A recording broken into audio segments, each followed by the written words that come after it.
I'm going to connect my topic on Hartley with a current debate that has been actually going on for sort of decades now.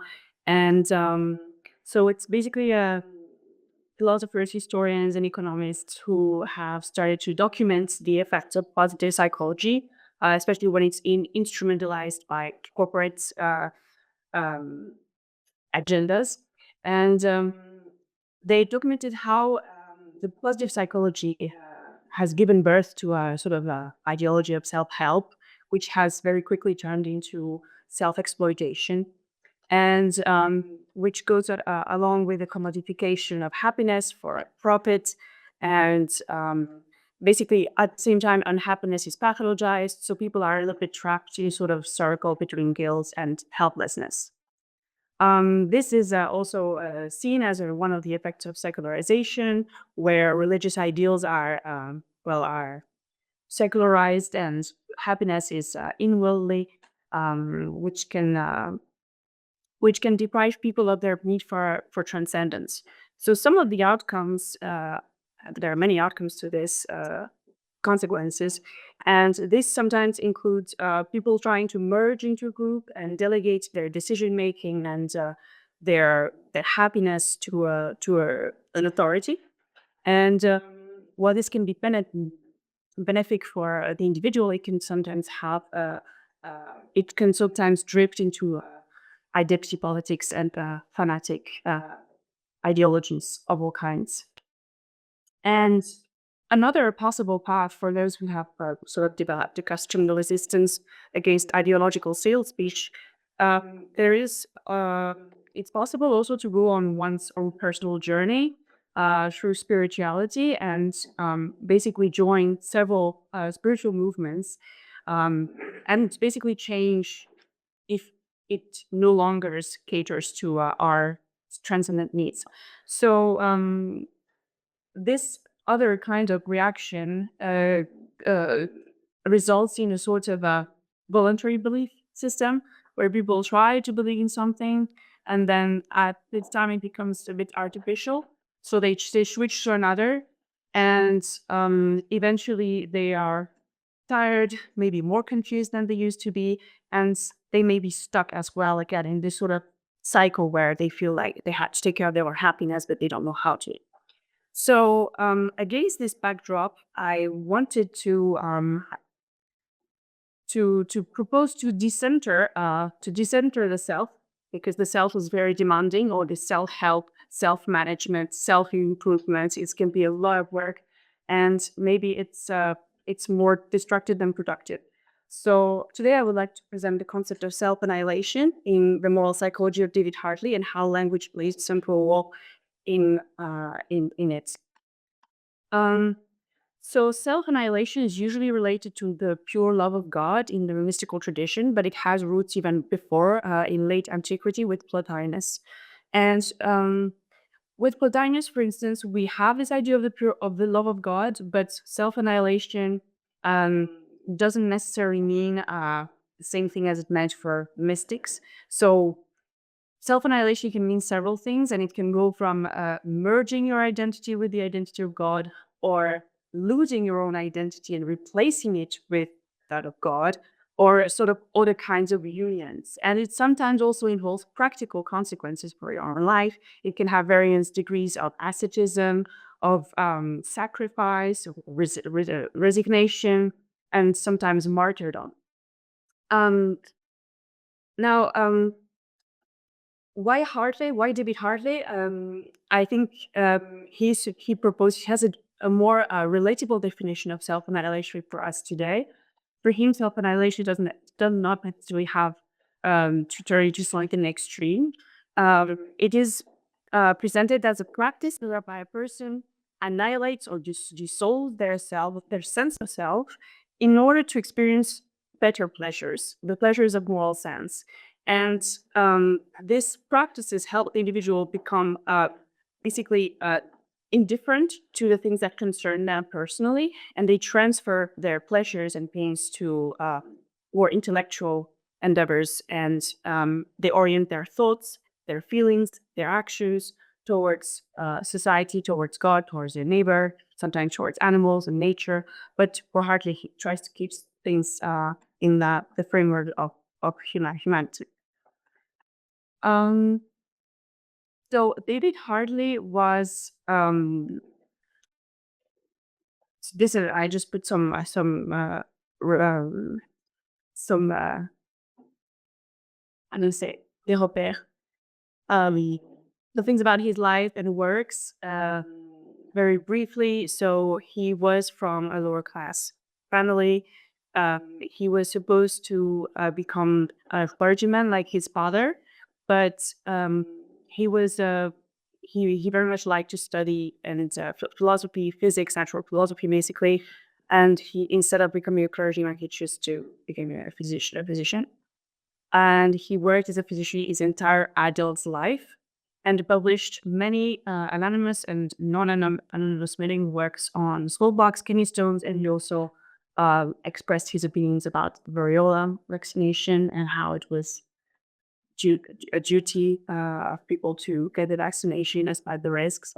And he became fellow of the Royal Society. And one of his the works, the publication that made him most famous in the philosophical and psychological traditions, his observations on man, his frame, his duty, and his expectations. Um, So what is this work? It's in two parts. It's each part is about 500 pages, and the first part of the observations is dedicated to psychological and physiological discourses on the human frame, very large, very globally. And he wants to defend that even though we can explain, or we yes, we can explain the workings of the underpinnings of the human mind. It is the mind is not reducible to its physical basis of emergence. So it's a non-reductionist physicalism, and he works with very much with this analogy of between natural processes and mental processes.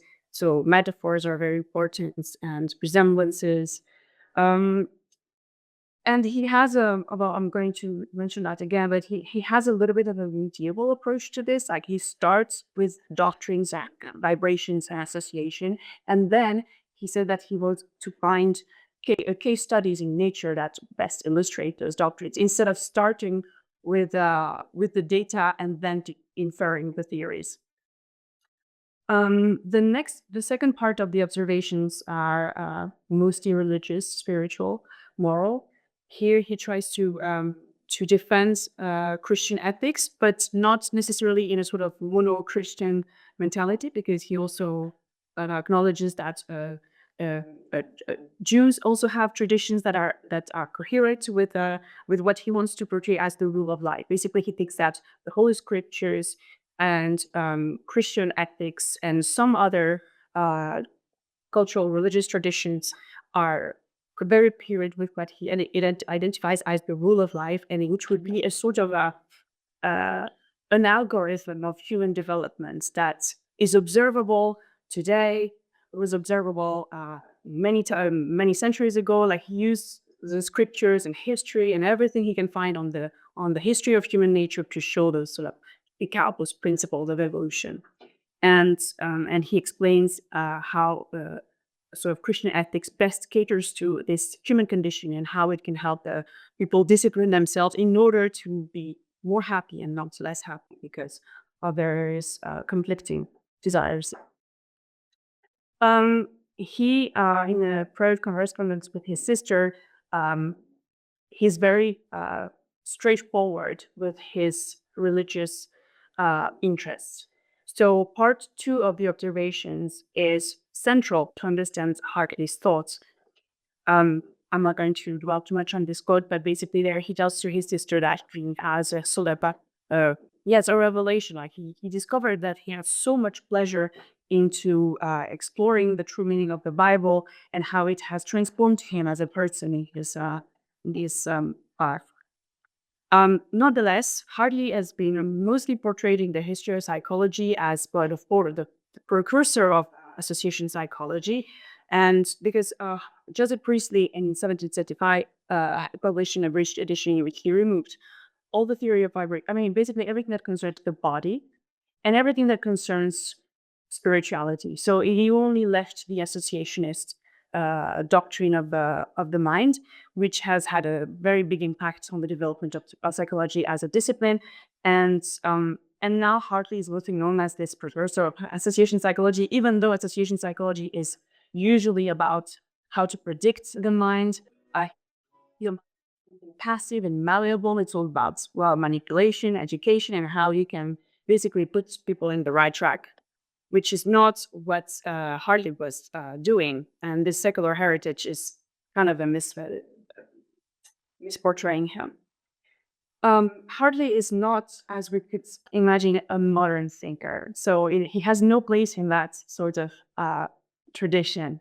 He has more traits with us. He's more of a medieval or pre-modern thinker than a modern thinker. And these are just 3 points that I highlight and that, I mean, that are illustrated in my presentation. Is he uses so much analogy in both senses. So he's going to derive conclusions about the mental life based on what he can observe in nature. And then he's going to even make speculations about what happens, for instance, to animals when they die, based on the analogies that he made about humans. So it's sort of mirroring thing where everything gets mixed, and it could become very disorganized, but then he somehow still sort of bring it into some sort of very precise theory.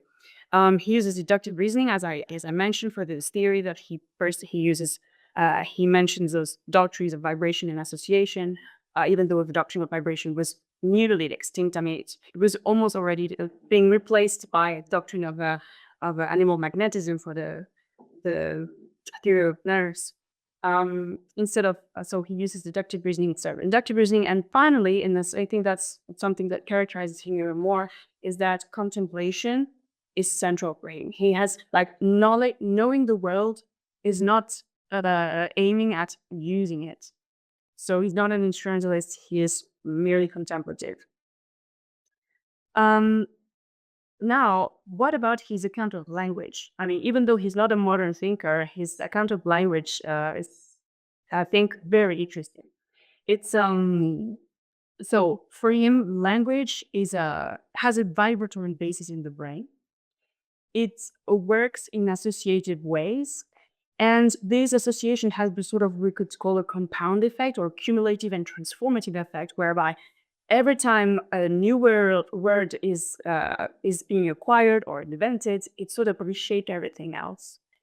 And so more into details, his theory of vibration is inspired by Isaac Newton, who already had an account of nerves, which was kind of cutting from the tradition of Bohav, which was, before that they thought that nerves were tubes and that there were little things going in the tube.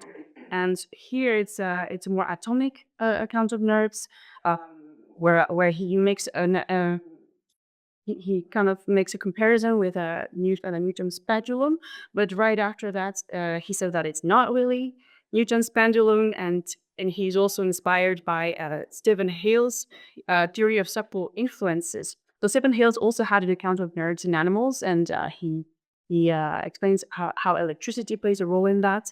And so Hartley is also indebted to Hales. So basically, his account of vibration is that so they are particles of nerves and they make little strings, but it's and there are impacts from sensory pulses, but it's not an impact like the pendulum. It's more of a change in electricity, or it's just something about ether. I mean, there are several interpretations of that, and Richard Allen in 1999 suggested that he had a sort of anticipated the question of electrical charges and polarity and how ether changes the way a molecule vibrates, basically. So Hartley already uses the word molecule. He also uses the concept of ether and all these things, so that vibrations can actually they can change their oscillation, their degree, their line of direction. Like there's so many ways in which a vibration can be changed. And this is very important with his theorem association, because association is when two vibrations sort of merge their vibratory structure, and And so that's they can make complex ideas and even decomplex ideas, which he calls that it's further complex ideas. And so his theory of association is inspired by John Locke's theory of association of ideas, even though it's very different from it, because for Locke, there is a sort of one-to-one correspondence between ideas and words, while for Hartley, we have a lot of things going on in us that don't always end up in words. There are things in our mind and in our body that do not have words for it, and we have sometimes to make them up. But basically, there is not this idea that for each idea there is a word. Language is a living thing. It evolves. Then he also takes from John Gay's idea that we can derive moral sense from association of ideas. So associations, this is just a very schematic or summary of his account of association. Um, I don't know if I need to dwell on this, but basically on the left we have nervous system in its natural state. It is alive. It does vibrate. And in the other, in the left part, we have a nervous system that is being exposed to experiences. And so we have an impulse and A and then an impulse B. And the difference between N and A or B is that the vibratory motion is changed. And then it has, so this is the brain part, this is the nervous system. The small thing is the brain, these are the nerves. And then the ideas that come out in the brain, they sort of associate. It's a very simple theory of association that he uses. And finally, the third part of his system is this his theory of transfer, which he also I think takes from John Gay, because John Gay talks about it. Maybe Gay takes it from someone else. But when you have associations of ideas, so you have the idea, you have the cognitive content, and you have sometimes an affection linked to it, pleasure or pain, and that pleasure can be transferred onto further ideas. So while you build your associations of ideas with experience and readings and being educated, you can transfer your pleasures from sensible things to intellectual things. And the transfer has two sub effects. So there is the transference, as I said, you can associate pleasure to intellectual phenomena and by analogy or language. And then there's also a transformation whereby while you used to be passive, you can also become active. So we give this example of anger and cruelty. So that when you are very much like when you are exposed to injustice and harm, you develop a reactive defensive move. But then, and it's a sort of passive reaction, you don't really think about it. But then, as you sort of think about it, you start to naturally make associations and you identify the cause and why this thing's happening to me. And then you can sort of develop a more targeted reaction and sometimes even a preemptive action. So you will become active and you will then not only defend yourself, not only be harsh in order to defend yourself, but you will wish others to suffer as a sort of continuation of that. It's so like if you wish to harm someone to prevent them from harming you, then you could end up actually harming them for free just because you do that. So transfer is very important to consider, not only for the creation of bad habits, but also of good habits. Now, language in all this, it's a complex and decomplex phenomenon. So as I said before, there is this sort of compounding effect whereby when you acquire language and new words to describe, for instance, you learn the word justice or you learn about God. These are all abstract things that you don't necessarily have a direct experience to from sensory impulse. So you have to learn to learn those things. And when you do, they have a sort of impact on all the other things you know, all the other words you know. And this sort of transforms the way you think. So it's not just about single atomic ideas that you have, it's the effect they have with each other. There are three functions of language in Hartley. The first one is the very basic one where you learn to use the words that refer to the natural world or to other people. We use them. Sometimes you have to invent terms of art to describe new things that don't have a word for them yet. You can also use language to engage with the deity. So it's all about reading the scriptures or having a religious education and also reciting prayers. And these two functions of language help you discover and internalize what he calls the rule of life. The third function of language is, I call it that way. I didn't know how to describe it, but I think he has an account of secret language, and um, it has an effect that is not necessarily visible in the other two. I used self-transcending, even though he uses transcendence to describe mostly God's attributes, but we're going to go more into that. Um, so first category, the words to engage with the world. So this includes daily conversation, science, literary arts, logic, algebra, and it basically helps you have a basic knowledge about the world, about yourself as a physical being and your needs, and also knowing about other people. And so it's like what equals your due stock of knowledge about how you exist as a physical being. Um, then we have again this use of language to connect with the deity.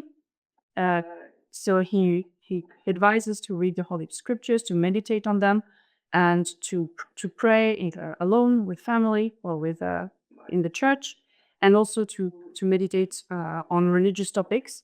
Um, he did that also as a practice himself. After his death, it has been discovered in his thing that he had like a lot of religious meditations that were not designed for publishing, but they have been published nonetheless, and where he addressed God directly and had a sort of practical um, implementation of his religiosity.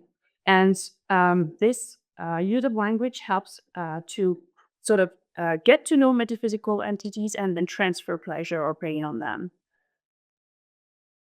And these two things, so engaging with the world and engaging with the deity, contribute to getting to know the rule of life, which is very simple. So for him, there are two ways we can discover the rule of life: from facts and from opinions.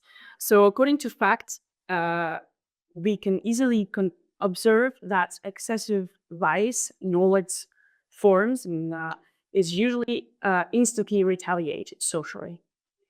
And on the other hand, if we look more about what people think, we discover that they don't really like to be too virtuous, and they don't really like people to be too virtuous. Like too much virtue is also associated with a set of unhappiness.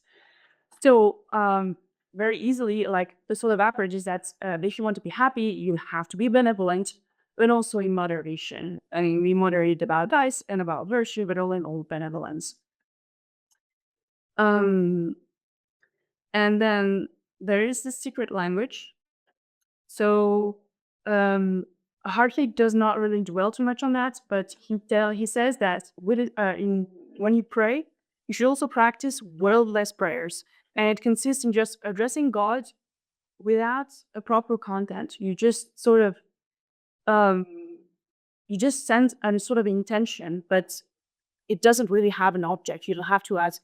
He has a concept of mental prayers when you can pray silently with words, and I would like this or whatever. But you can also pray without words. And so what I would like to say about this is that in connection with the theory of vibration and this concept of ether. So for Hartley, ether is like the most subtle sort of matter there is. It's almost liquid. It's very fluid, and because it is so subtle, it is the kind of matter that can be influenced directly by God. So your brain, or on a nervous level, according to him, can be touched by God, and this can happen when you sleep. So he talks about dreams, visions, prophecies.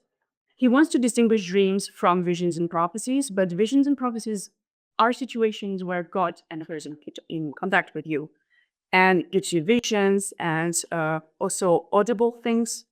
And I'm not going to talk too much about that, but dreams are a sort of secret language because when you have a very agitated dream and or very violent or disturbing, and it goes on, he says usually it has something to do with your stomach. You should change your diet, and which somehow is resonates with what Mondeville also would say, that the stomach is very much related to the brain, but it could also be related to something else that could not going well in your life, like you are not using your body in the way you should, and if you don't change your ways, you could end up having a crisis, like a breakdown, you like this sort of hypochondriac situation.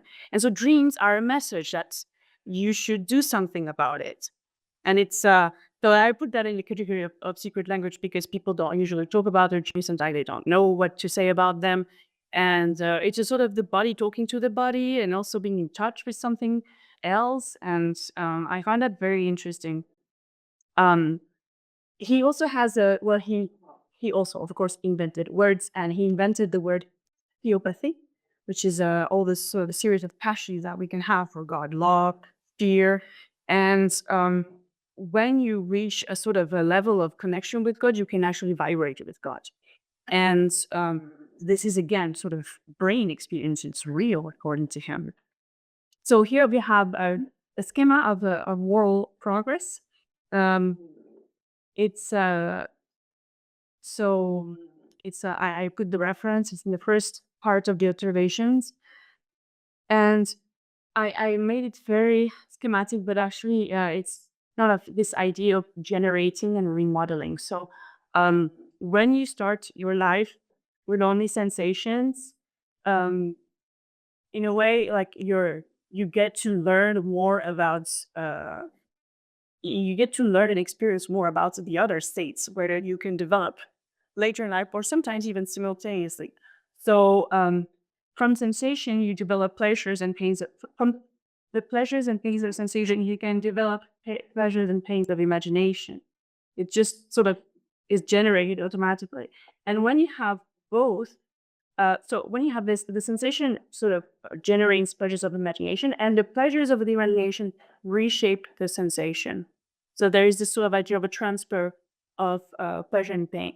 And then ambition, also like abilities and pains of ambition can arrive also to emerge from the way like you grow up, and you are also have to do with other people, and there is like of natural. It's like this is the rule of life for Hartley. So these things happen naturally, and at every time they happen, they sort of decide a circle of genesis and remodeling. And this is the level of basic knowledge that I mentioned in the first use of language, where you just learn how things function. And then the last three steps, actually, they could be more steps. This is very schematic, but it's like when you overcome self-interest and self-annihilation in a sort of counterbalance to this self-interest, um, so that you learn the pleasures and pains of sympathy, of empathy, and then finally of moral sense. And he discusses also in detail the pleasures and pains of all those steps of moral progress. So this we see that this self-annihilation is correlated with an opening to other people, and but in a sort of non self-interested thing way eventually. Like it's not this sort of selfish altruism, it's just altruism. And this transformation is possible thanks to this three threefold workings of the mind and the body. So I also identified a triadic law of habit because previously, before him, Joseph Butler, for instance, argued that there is such a thing as a sort of a law of habit that has two effects. It decreases our ability to feel because of repetition. So we feel the pain or the pleasure less and less. And it also increases our propensity to act. So like we used to be passive and now we become active when we develop preemptive behavior. But for Hartley, there is also a natural transformation of our goals, because with transfer goes also an intellectualization of pleasures and pains of affections. And so whatever we go through, even if we are a vicious person or a or virtuous person, eventually according to him, we end up sort of grasping a sort of broader working of the world. And so a person who is wicked, he uses the word wicked a lot. He doesn't say that people are evil, but that they're wicked. Um, they could also intellectualize their vices. So, well, maybe if they like to hurt people because they think that they are bad, and they identify, and of course, well, actually, they're bad because of the structure, because of their education, because of what they're gone from, and then they're gonna hate that.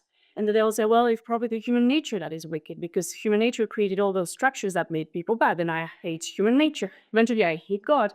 And in a way, it could sound so frightening because if someone hates God, what could they like? In a way, they can't do anything to God, but in another way, maybe they could do terrible or try to do terrible things. But for Hartley, he has a bit this idea that, well, once you get to find the final cause of everything that's going wrong in the world, you're not going to harm anybody because it's a purely intellectual thing now. So in his view, whatever your path is through life, it's going to end up always in a good situation, or at least not a harmful one. Um, but he still has a very pessimistic outlook on things at they stand because he thinks that uh, the endeavors that are made to make us to make our life better and to diminish pain and increase pleasure is often wrong. Like we actually tackled the wrong thing. So we are going to maybe cater more to the sensible needs or to the pleasure, to the affections of sensibility and imagination and ambition and self-interest instead of focusing on what truly matters. Like if I go back to this where is the oh yeah, it's here. It's here. This one here. So all those things for Arhi are good, but they're not enough. And if we stay there, we're going to end up with way more pain than pleasure. So it's actually in our interests, and I mean in the interest as a society to actually aim way further, so that because the pleasures will still come anyway, the pleasures of self-interest and ambition, like honor, feeling like recognized, or having a good life, or having still like the pleasure to exist, is still gonna come anyway. But if we stop there, we're gonna have a lot of those pains that are the opposite pains. And he thinks that for instance, if we like honor, we're going to suffer way more from being ashamed because the corresponding pain is way more exquisite, as he says. So he has a very pessimistic outlook on life as a secular thing. That's not enough for him, and this is compensated by a sort of optimism for religious social progress, where and this is something very interesting. But so he's very enthusiastic about how we could become happier as collectively if we really sort of go beyond our self-interest and genuinely um, relate to the other person, connect to the other person, and like basically embody those principles of Christian ethics, not just in words but also in actions. And words help to prompt action in his view. And so it's a whole enterprise of cultivating this this religious attitude, but not necessarily within the framework of a specific creed. Because I was so his rule of life is super simple. It's not. It's not. I mean, and of course, he then develops on it and connects it with more specific Christian principles. But the bottom line is that. And I like this quote because even though he has a sort of um, suspicion against sensual pleasures and the body, and it sounds like, oh, he wants to sort of make everything spiritual, and like, but we are still flesh and blood. And he sort of compensates with a metaphor of like this mystical body. And so basically, if we manage to go beyond our self-interest, we would eventually like be able to relate to other people as almost as if we were part of a one body. And he described a situation where four people ABCD have different moral characters. One maybe uh, is more benevolent than the other three, and then the other three, maybe one of them is a bit more maybe avaricious. And but even with their different degrees of vice and virtue, they can still benefit. They can still see that they can benefit from being together and collaborating and having some sort of middle ground level of benevolence and generosity, and and that they can sort of become new sets of senses and perceptive powers to each other, so as to increase each other's happiness without limits. And so the metaphor goes on, they would all become members of the mystical body of Christ, all had equal care for each other, and happiness would circulate through this mystical body without end. I find that very interesting, like the place of the image of the body in the thought of David Hartley, who is a physician who knows a lot about how the body works, and I think that would be the object of further investigation.